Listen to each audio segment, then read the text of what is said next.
Minha ex-mulher me arrastou ao tribunal para pedir pensão alimentícia. Ela achou que ganharia dinheiro fácil, até que o teste de DNA virou tudo de cabeça para baixo. Sou um homem de 34 anos e conheci Camila, uma mulher de 31, no casamento do meu melhor amigo Bruno, em 2016. Eu era o padrinho, ela era madrinha de casamento. E sim, eu sei que isso parece clichê, mas tenham paciência, eu estava indo muito bem na época. Tinha um emprego estável como consultor de TI para uma empresa de saúde. Aqueles sistemas hospitalares não se atualizam sozinhos. Eu tinha acabado de comprar minha primeira casa e finalmente estava progredindo com meu carro de projeto. Um Mustang 67 surrado que meu pai, Antônio, e eu vínhamos restaurando desde que me formei na faculdade. A vida era boa, sabe? O casamento foi em uma vinícola chique chamada Vinícola Santa Isabel, em São Roque. A esposa do Bruno vem de família rica. A Camila chamou minha atenção durante o jantar de ensaio. Ela era linda, engraçada e parecia muito interessada no meu trabalho. Olhando para trás, eu deveria ter percebido que ela estava mais interessada no meu salário do que no meu emprego. Mas enfim, estamos em 2020, certo? Nos encontramos depois da recepção. História clássica de casamento, eu sei, mas aí continuamos conversando. Ela morava a 1 hora de mim e trabalhava como gerente de mídias sociais para a startup de tecnologia que supostamente seria o próximo Facebook para donos de animais de estimação, ou algo assim.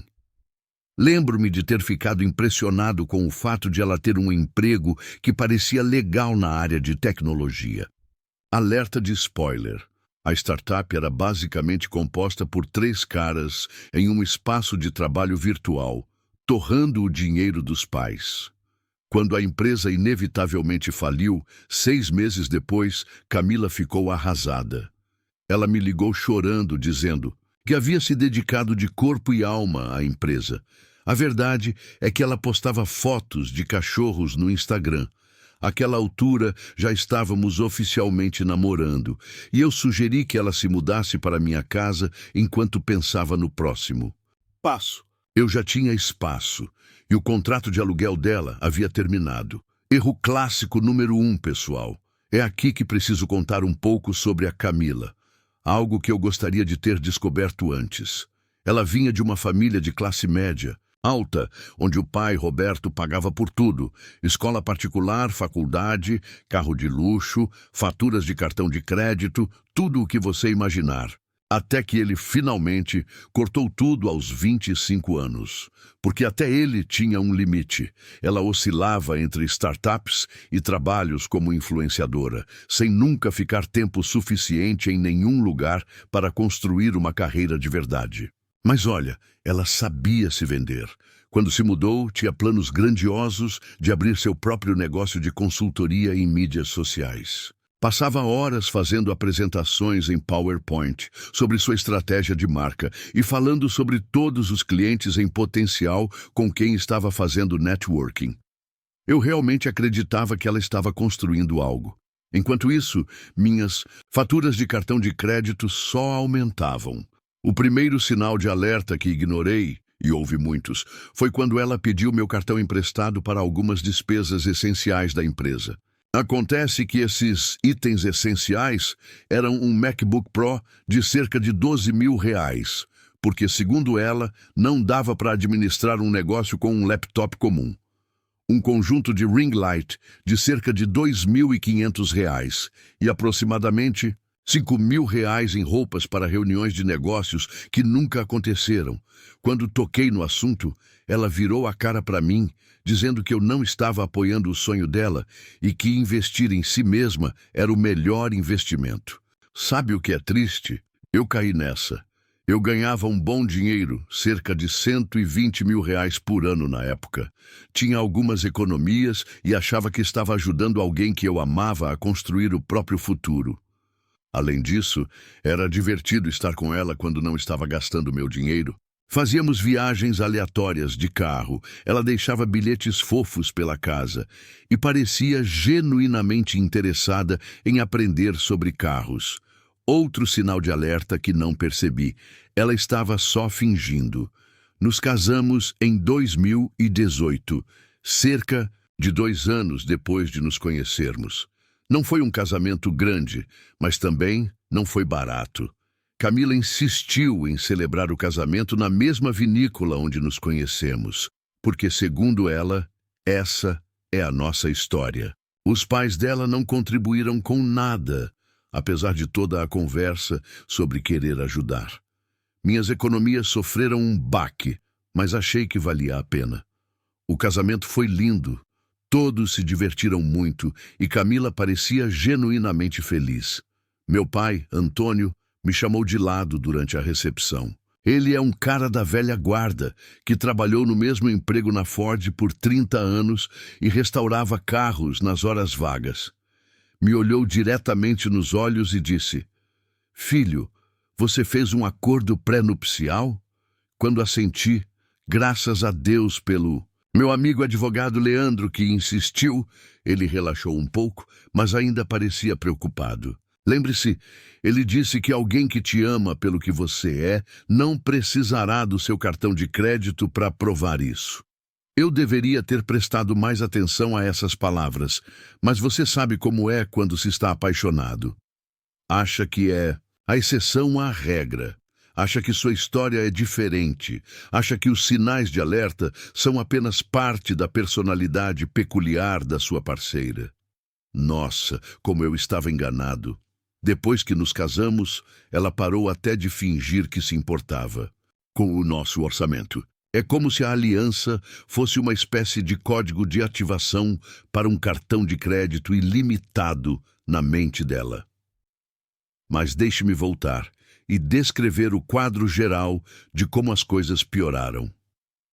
Cerca de 3 meses depois do casamento, recebi uma promoção no trabalho. Agora eu ganhava cerca de R$150 mil como consultor sênior, o que deveria ter facilitado a vida. Em vez disso, Camila interpretou isso como um sinal de que finalmente poderia se concentrar em sua marca pessoal em tempo integral.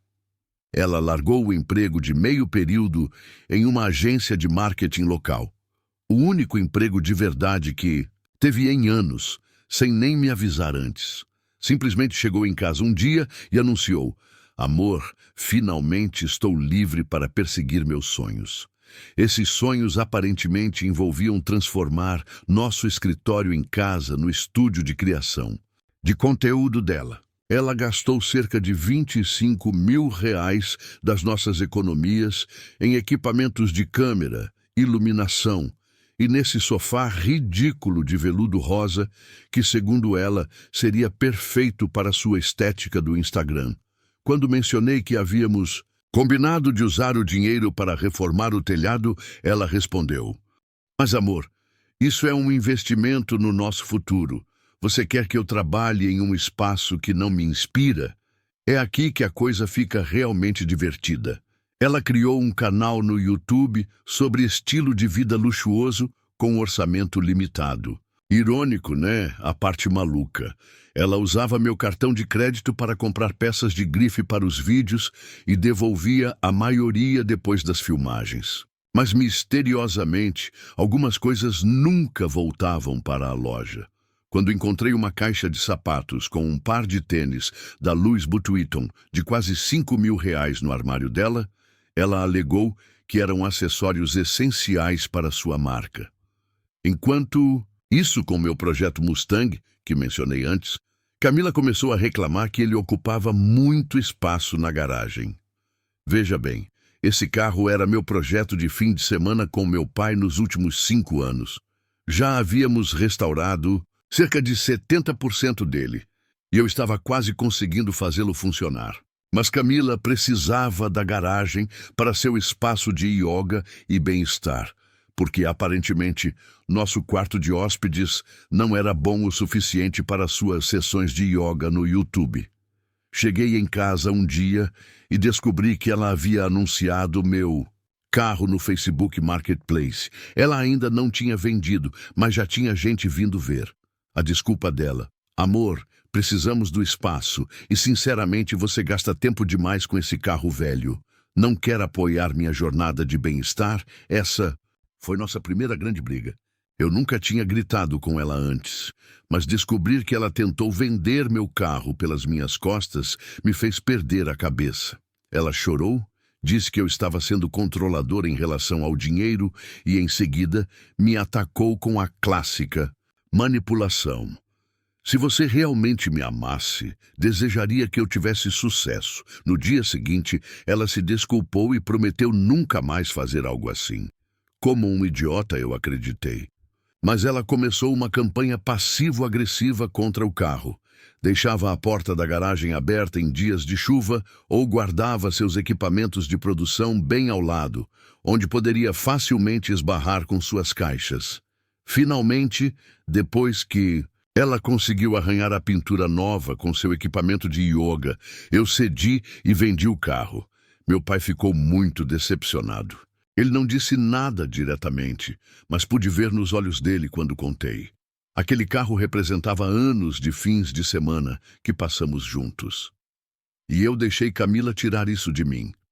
O dinheiro do carro, ela gastou tudo em um retiro de negócios, na Chapada dos Veadeiros, que na verdade eram apenas férias de luxo, onde tirou fotos para o Instagram com outros aspirantes a influenciadores. Voltou com grandes planos de abrir um negócio de coaching de bem-estar, comprou todos aqueles óleos essenciais e almofadas de meditação, criou um site que eu paguei e até encomendou cartões de visita com o nome Camila Campelo, especialista em bem-estar holístico e curadora de estilo de vida, impressos neles. Quer saber quantos clientes ela conseguiu? Nenhum. Mas conseguiu acumular 15 mil reais em dívidas no cartão de crédito, comprando estoque para uma linha de cuidados com a pele que queria lançar. Os produtos ficaram na nossa garagem, onde meu carro costumava ficar, até a data de validade expirar. Quando encontrei as caixas de cremes faciais vencidos e perguntei sobre elas, ela me culpou por não divulgar o negócio para as esposas dos meus colegas de trabalho. A essa altura, eu já trabalhava 60 horas por semana tentando acompanhar os gastos dela. Eu chegava em casa tarde, exausto, e descobria que ela tinha pedido R$ 200 em comida por aplicativo porque estava estressada demais para cozinhar. A casa estava sempre uma bagunça, porque ela estava ocupada demais criando conteúdo para limpar. Mas o canal dela no YouTube tinha impressionantes 342 inscritos depois de um ano de dedicação em tempo integral. Olhando para trás, percebi que ela provavelmente estava postando sobre a nossa vida perfeita no Instagram, enquanto estourava o limite do meu cartão de crédito. Mas eu não tinha permissão para seguir as redes sociais dela, porque ela dizia que isso atrapalharia suas estatísticas. Eu era, naquele momento, a cidade com a população mais vulnerável. O ponto de ruptura. Descobri que ela havia pegado um empréstimo com o meu fundo de aposentadoria, equivalente ao 40k americano, sem me avisar. Ela descobriu minha senha. Era o ano e o nome do meu carro. Eu sei, que idiotice. E investiu 30 mil reais no que chamou de uma oportunidade de negócio. Acontece que ela gastou tudo em um programa de mentoria administrado por um guru do Instagram que prometia ajudá-la a alcançar 100 mil seguidores. Depois de descobrir o empréstimo, passei uma semana dormindo no meu escritório, enquanto tentava descobrir o que fazer. Eu encaminhava minhas ligações para o celular e dizia às pessoas que estava testando uma nova configuração de trabalho. Remoto. Na verdade, eu tinha vergonha de contar a alguém o que estava acontecendo. As palavras do meu pai, Antônio, sobre cartões de crédito não paravam de ecoar na minha cabeça. Lembra do meu amigo advogado, Leandro? Bem, ele vinha tentando me alertar sobre a Camila há anos. Quando finalmente liguei para ele, às 2 da manhã, do sofá do meu escritório, ele nem pareceu surpreso. Apenas disse: "Me manda o link da sua agenda, vamos conversar amanhã." Oh, Leandro é o tipo de amigo que todo mundo precisa. Ele prefere te ajudar a consertar a bagunça do que dizer "eu avisei". Na manhã seguinte, descobri que Camila tinha ido às compras de um jeito que faria até uma Kardashian corar. De alguma forma, ela conseguiu aprovação para 3 novos cartões de crédito em meu nome. O prejuízo total foi de R$ 47 mil. A desculpa dela? Você estava estressado com nossos problemas de relacionamento e a terapia de compras ajuda na minha ansiedade. Quem me dera estar inventando isso? Leandro deu uma olhada nas faturas e riu de verdade. Não porque fosse engraçado, mas porque Camila tinha tornado nosso processo de divórcio ridiculamente fácil de ganhar. Lembra do acordo pré-nupcial que mencionei antes? Tinha uma cláusula específica sobre má conduta financeira. Graças a Deus pelo planejamento paranoico do Leandro. Quando finalmente contei aos meus pais o que estava acontecendo, minha mãe, Cida, chorou. Meu pai, Antônio, ficou sentado limpando peças do motor, o jeito dele de processar emoções. Então ele disse algo que mudou minha perspectiva. Filho, ela não vai parar até chegar ao fundo do poço ou encontrar outro alvo. Agora, você é a opção mais fácil. Pedir o divórcio foi surpreendentemente fácil. A parte difícil foi ir para casa e contar para a Camila. Eu tinha planejado todo um discurso, mas quando entrei, ela estava filmando um dia na vida de uma garota-chefe na nossa cozinha. Ela havia encomendado R$ 300 em compras orgânicas para usar como fundo de vídeo. Tudo no meu cartão, naturalmente, enquanto nossa geladeira estava vazia. Esperei até ela terminar de gravar e disse: Camila, estou pedindo o divórcio. Essa foi a resposta dela. Ela pegou o celular e começou a gravar novamente. Gente, preciso ser sincera com vocês sobre uma coisa. Saí antes que ela pudesse continuar com sua série de vídeos, A Verdade sobre Ele. As semanas seguintes foram uma loucura. Camila tentou de tudo para impedir o divórcio.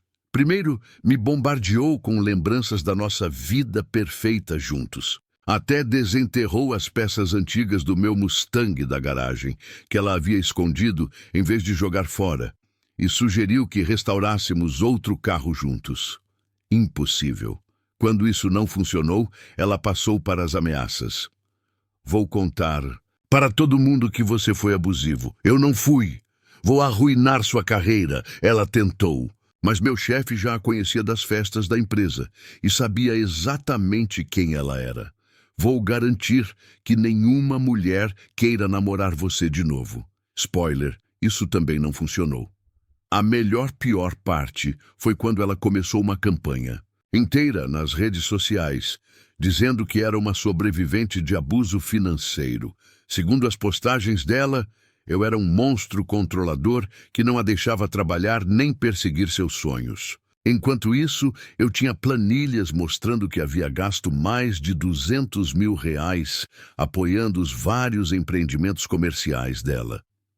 Leandro valeu cada centavo nessa fase, principalmente quando o advogado da Camila, um sujeito que ela conheceu no TikTok, tentou alegar que ela merecia pensão alimentícia por ter sacrificado a própria carreira em nome do nosso casamento.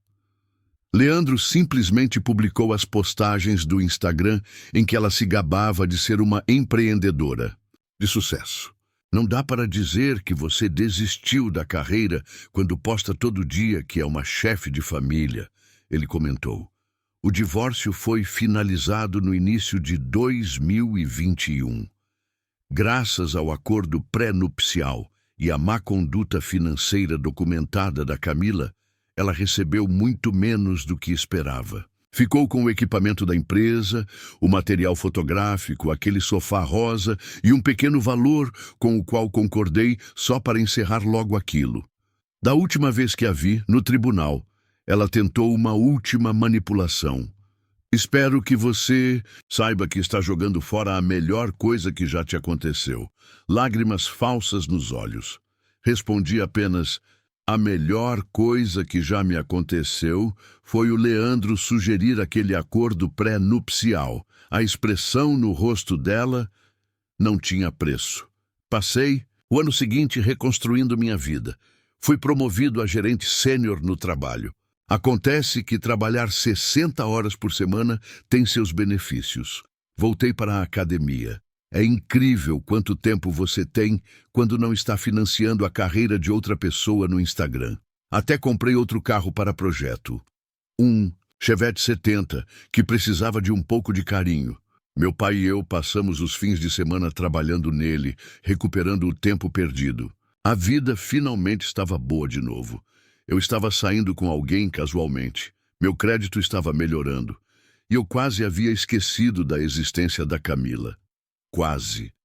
Janeiro de 2023 começou bem normal. O Chevette estava quase pronto. O trabalho ia muito bem. Eu até tinha começado a sair com alguém novo. Mais sobre isso depois. Então, certa noite, cheguei em casa e encontrei uma carta registrada na minha caixa de correio. O endereço do remetente era do Tribunal do Condado, o que me deu um frio na barriga na hora. Abri a carta ali mesmo, na entrada da garagem. Juro que meu cérebro entrou em curto-circuito tentando processar o que estava lendo. Era uma petição de pensão alimentícia e acordo de guarda. De acordo com os documentos, eu tinha um filho de 1 ano chamado Matheus Campelo. A petição alegava que eu havia abandonado minhas responsabilidades como pai e que precisava começar a pagar pensão imediatamente. Mas o que realmente me deixou perplexo: o bebê supostamente havia nascido em novembro de 2021, ou seja, 9 meses após a finalização do nosso divórcio. Camila alegava que havíamos ficado juntos uma última vez logo após o divórcio, o que nunca aconteceu, e que a gravidez veio disso. Fiquei literalmente sentado no meu carro por 1 hora, lendo e relendo aqueles papéis. O documento incluía uma certidão de nascimento com o meu nome como pai. Ela realmente colocou meu nome ali, sem o meu conhecimento. Eu nem sabia que isso era legal. Quanto mais eu lia, mais surreal ficava. A petição incluía uma história toda inventada pela Camila, dizendo que tentou entrar em contato comigo durante a gravidez, mas que eu a havia bloqueado em tudo. Verdade, mas irrelevante, já que não havia filho algum. Ela estava pedindo R$ 2.800 por mês de pensão alimentícia, mais valores retroativos do ano anterior, além de exigir que eu cobrisse o plano de saúde da criança. Liguei para o Leandro imediatamente. Eram 9 da noite, mas era uma emergência. Ele atendeu no primeiro toque, porque é literalmente o melhor amigo advogado que alguém poderia desejar. Quando contei o que estava acontecendo, ele ficou em silêncio por um tempo. Depois disse: "Não faça nada. Não entre em contato com ela. Não poste sobre isso online. Venha ao meu escritório amanhã cedo." Aquela noite foi provavelmente a mais longa da minha vida. Eu não conseguia dormir. Fiquei pensando em como Camila havia criado um ser humano inteiro só para me enganar. Quer dizer, eu sabia que ela era manipuladora, mas isso era outro nível. Me peguei pesquisando no Google às 3 da manhã. Como provar que você não é o pai? Na manhã seguinte, Leandro me explicou algo que me arrepiou. No nosso estado, se você não contestar a paternidade dentro de 30 dias após a citação, pode ser legalmente declarado pai por omissão, mesmo sem teste de DNA. Camila tinha calculado isso perfeitamente. Entrou com o processo logo após o recesso do tribunal, provavelmente esperando que eu perdesse o prazo, enquanto os processos estavam atrasados. Mas é aqui que a coisa fica realmente complicada. Leandro começou a investigar o momento exato e as contas não fechavam. De acordo com a certidão de nascimento, o bebê nasceu em novembro de 2021, mas o nosso divórcio só foi finalizado em março de 2021.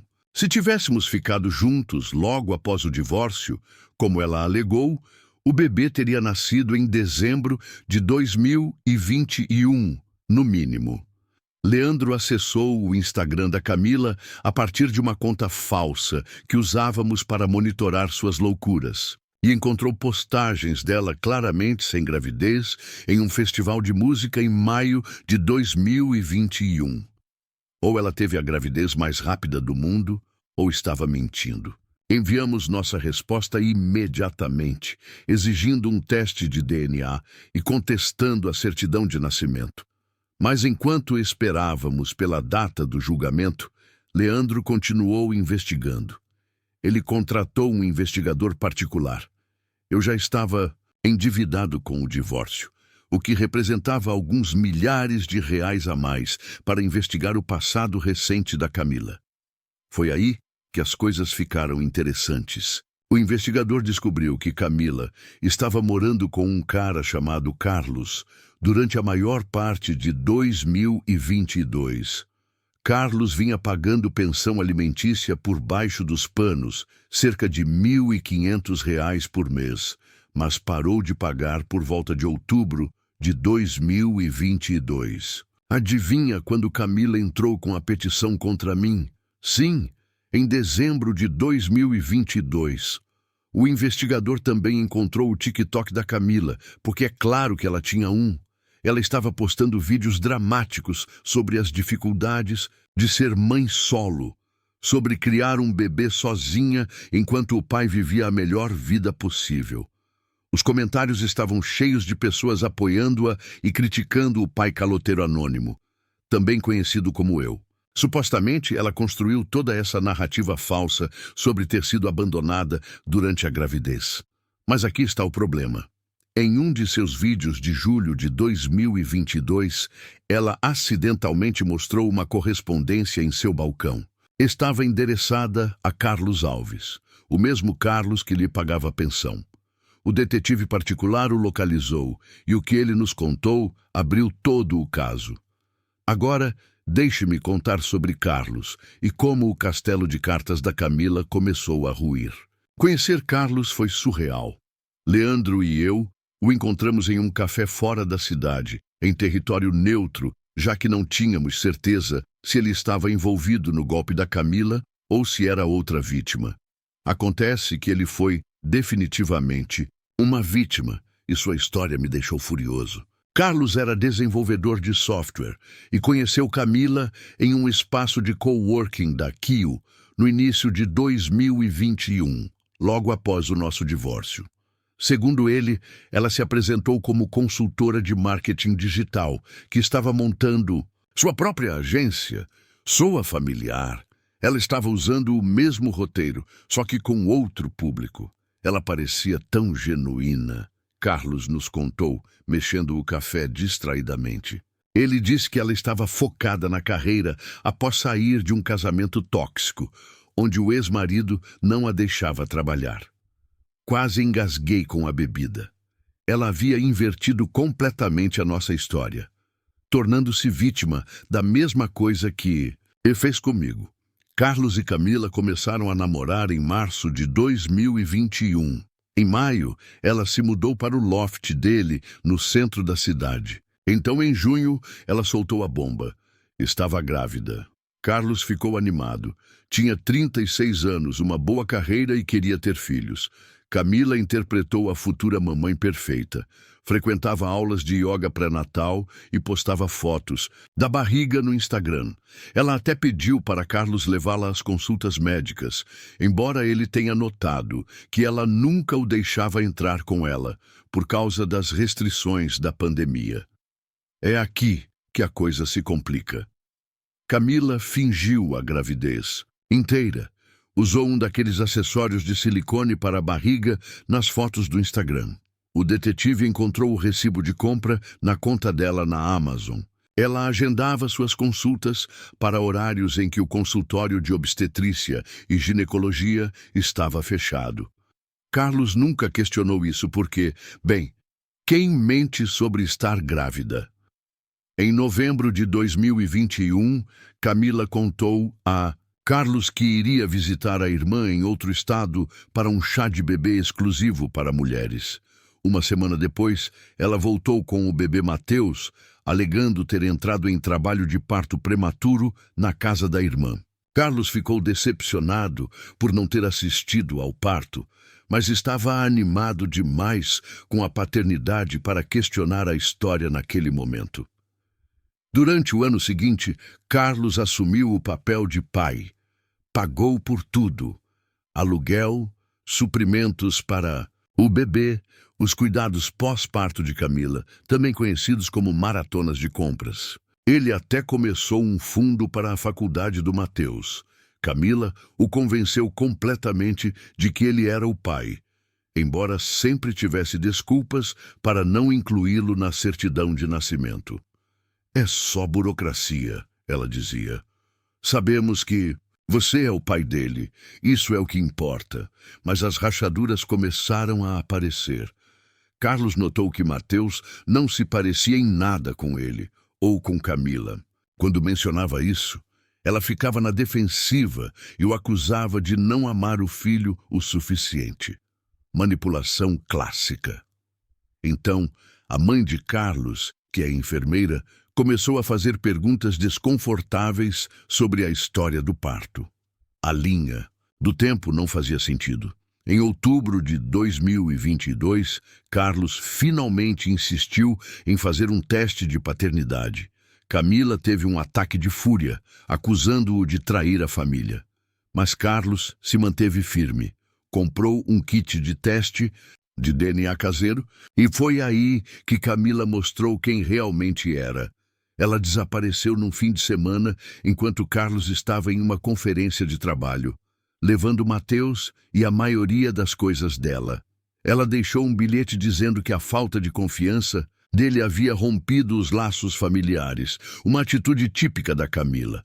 Carlos tentou encontrá-los, mas ela o bloqueou em todos os lugares.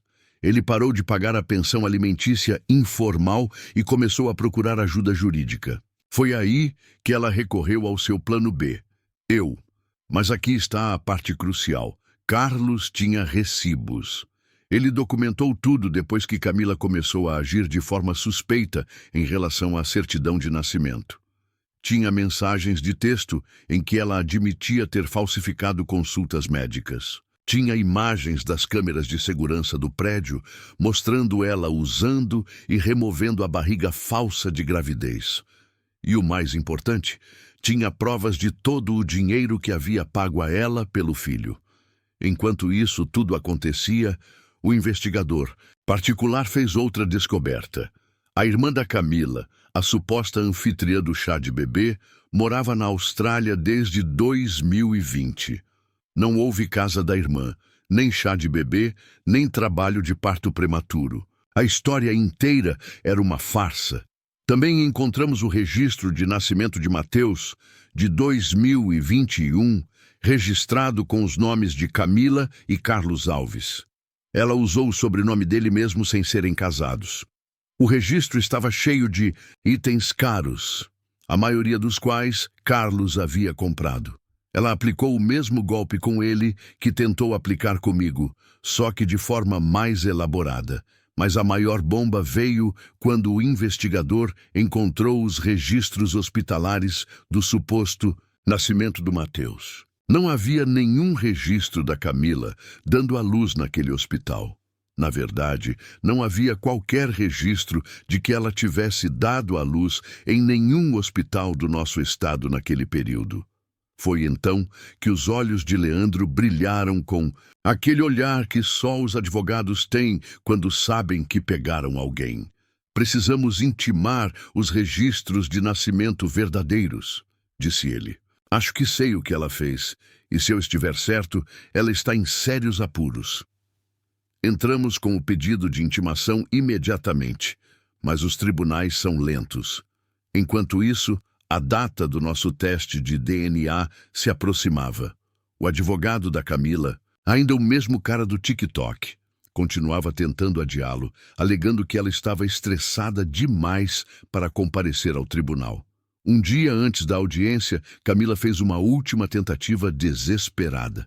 Postou um vídeo emocionado no Instagram dizendo que seu ex-namorado abusivo estava tentando negar o próprio filho e pediu aos seguidores que orassem por ela. Os comentários estavam cheios de apoio e até de ofertas de doações para sua causa. Mal sabiam eles que tudo estava prestes a desabar. Na manhã da audiência, eu estava uma pilha de nervos. Mesmo com provas sólidas, Camila sempre foi boa em manipular situações. Eu já a tinha visto se safar de coisas absurdas antes, e parte de mim temia que ela fizesse isso de novo. Leandro me encontrou do lado de fora do tribunal bem cedo. Ele carregava uma pasta grossa de provas, que ficava apalpando como se fosse seu amuleto da sorte. "Lembra", ele disse, "deixe ela falar. Quanto mais ela fala, mais se contradiz." Carlos também estava lá, com cara de quem não dormia há dias. E não dá para culpá-lo. Descobrir que você está pagando por um filho que talvez nem seja seu tira o sono de qualquer um. Camila chegou com cara de quem invadiu a seção de fantasias de mãe solteira humilde de alguma loja. Sem maquiagem, cabelo preso num coque bagunçado, vestindo o que parecia ser um uniforme hospitalar. Ela nunca tinha trabalhado na área da saúde na vida. Estava com o Matheus. Foi a primeira vez que o vi. Um garoto bonitinho, mas que não se parecia em nada com ela, o que de repente pareceu muito relevante. O advogado dela no TikTok parecia nervoso, o que foi o nosso primeiro bom sinal. Ele não parava de sussurrar para ela e mostrar algo no celular. Mais tarde, descobri que Bruno havia acabado de tomar conhecimento de algumas das provas que apresentaríamos e estava tentando convencer Camila a fazer um acordo. Mas Camila, sendo Camila, achava que conseguiria se safar de qualquer coisa. O juiz era um senhor mais velho, que parecia já ter visto todos os truques possíveis. Quando o advogado de Camila tentou adiar novamente o teste de DNA, alegando que ela tinha objeções religiosas, desde quando o juiz apenas o encarou até que ele se sentasse. Então Leandro se levantou e soltou a primeira bomba. "Meritíssimo, antes de prosseguirmos com o teste de DNA, temos provas de que a certidão de nascimento apresentada a este tribunal foi obtida de forma fraudulenta." O juiz ergueu uma sobrancelha. O sinal universal de que aquilo não era bom. Leandro mostrou os registros hospitalares intimados.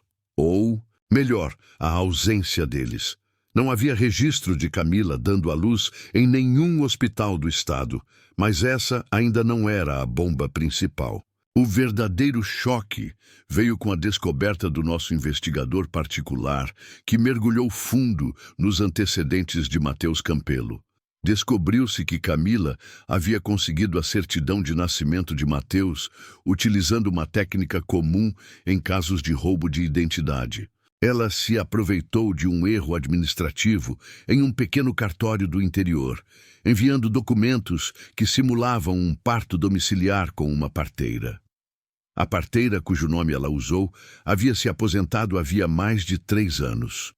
O endereço que ela forneceu, um terreno baldio. Mas aqui está a parte que deixou todos no tribunal boquiabertos. Tínhamos provas de que Camila estava procurando por um bebê na época em que Matheus supostamente nasceu. O investigador encontrou mensagens dela em várias plataformas de redes sociais, nas quais ela entrava em contato com mulheres grávidas interessadas em adoção particular. Algumas dessas mulheres se manifestaram após verem suas postagens sobre ser mãe solteira. O rosto de Camila passou por cerca de 50 expressões diferentes, enquanto Leandro apresentava as evidências. Quando ele mostrou capturas de tela de câmeras de segurança fornecidas por Carlos Alves, nas quais Camila usava uma barriga falsa de grávida em diferentes estados, ela tentou se opor, dizendo que as filmagens haviam sido tiradas fora de contexto. O juiz a interrompeu bruscamente. "Senhorita Campelo, a menos que a senhora esteja prestes a explicar como imagens de segurança podem deturpar uma barriga falsa de gravidez, sugiro que deixe seu advogado falar." O advogado dela parecia querer desaparecer. Não posso culpá-lo. Provavelmente percebeu que estava completamente perdido. Quando Leandro apresentou a prova de que Camila estava alegando que Carlos e eu éramos simultaneamente o pai de Mateus, o advogado começou a arrumar sua maleta. Então, chegou o momento que quebrou completamente a performance de Camila. O juiz perguntou diretamente: Senhorita Campelo, a senhora pode fornecer algum documento médico da sua gravidez e do parto? Camila iniciou seu ato habitual, com lágrimas nos olhos e voz trêmula. Meritíssimo, eu fiquei muito traumatizada com a experiência do parto. Não guardei registros porque o juiz a interrompeu. Não foi isso que eu pedi. A senhora tem alguma prova médica de que deu à luz esta criança? Pela primeira vez desde que a conheci, Camila ficou completamente sem palavras. Olhou ao redor do tribunal como se estivesse procurando uma rota de fuga. Então fez algo que eu nunca imaginei ver, saiu completamente do personagem. Isso é ridículo. Disparou, sua voz doce de mãe sendo substituída pelo tom autoritário que eu lembrava do nosso casamento. Não preciso provar nada para você. Aquele parto domiciliar foi totalmente legal. Leandro estava praticamente sorrindo. Meritíssimo, temos mais uma prova. Ele puxou um último documento. A verdadeira bomba que acabaria com tudo aquilo de uma vez por todas. Entregou ao juiz um arquivo contendo relatórios policiais de uma pequena cidade a cerca de 3 horas de distância. Em novembro de 2021, época em que Camila alegava ter dado à luz, houve uma série de relatos sobre uma mulher, com a descrição dela rondando a maternidade do hospital local. Ela se passava por consultora de lactação, tentando obter acesso a novas mães. O juiz leu o arquivo com a expressão cada vez mais sombria. Então, olhou para Camila e disse algo que nunca esquecerei. Senhorita Campelo, a senhora sabe que tráfico de menores é crime federal? O tribunal inteiro ficou em silêncio absoluto.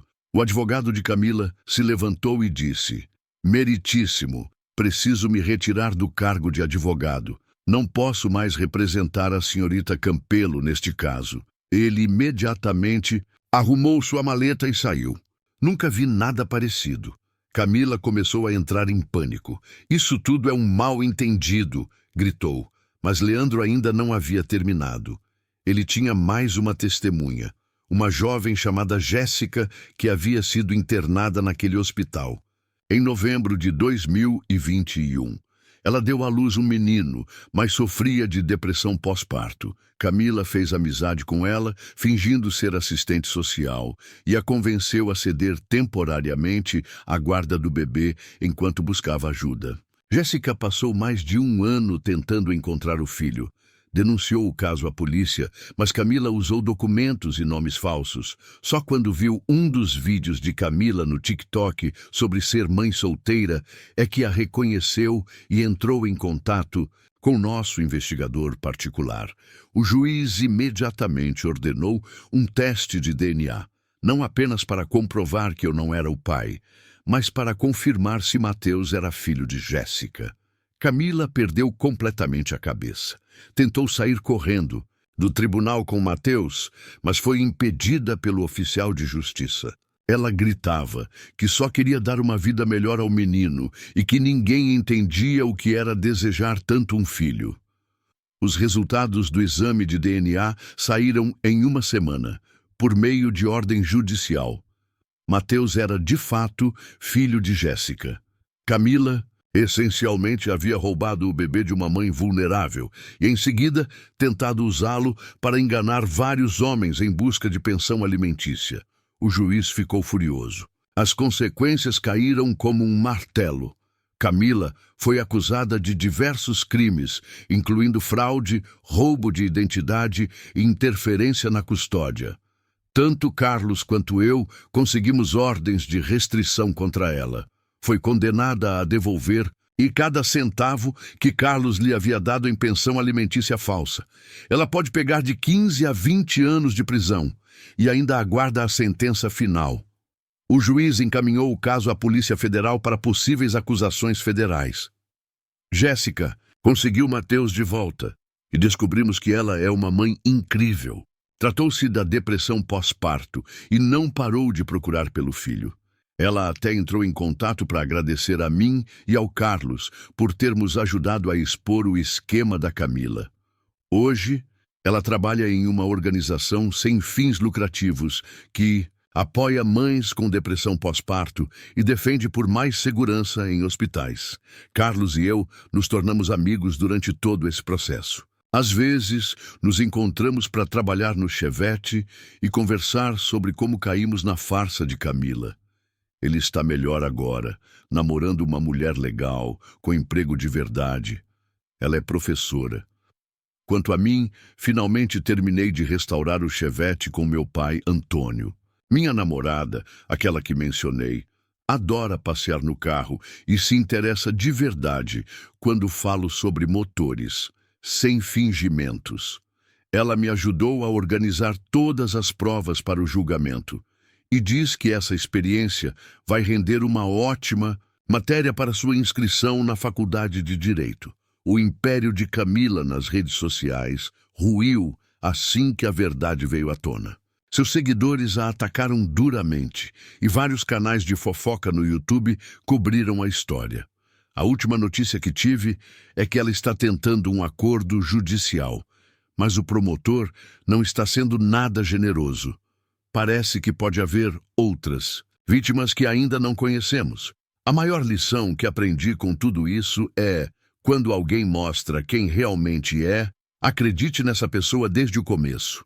Camila me mostrou quem era durante o nosso casamento, com todos os golpes financeiros, mas eu continuei inventando desculpas. Se eu tivesse confiado mais na minha intuição e na sabedoria do meu pai, talvez pudesse ter evitado o que aconteceu com Carlos e Jéssica, mas pelo menos a justiça finalmente a alcançou.